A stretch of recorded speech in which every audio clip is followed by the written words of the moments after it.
नमस्कार। चलिए आप लोगों को बहुत ही सुंदर गीत सुनाते हैं।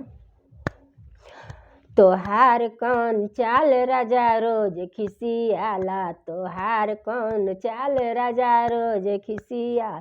सासू खिसियई है हमार का बिगड़ी है, सासू खिसियई है हमार का बिगड़ी है। बहुत करी है होरी लाना खेलई है, बहुत करी है ललना ना खेलई है, बहुत करी है ललना ना खेल। तोहार कौन चाल राजा रोज खिसियाला, तोहार कौन चाल राजा रोज खिसिया।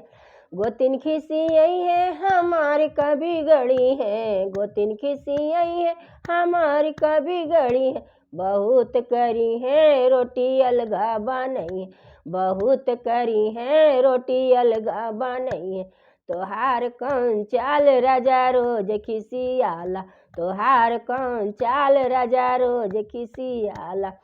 देवर खिसियई है हमार क्या बिगड़ी है, देवर खिसियई हमार क्या बिगड़ी है। बहुत करी है दिल्ली चली जई है, बहुत करी है दिल्ली चली जई है।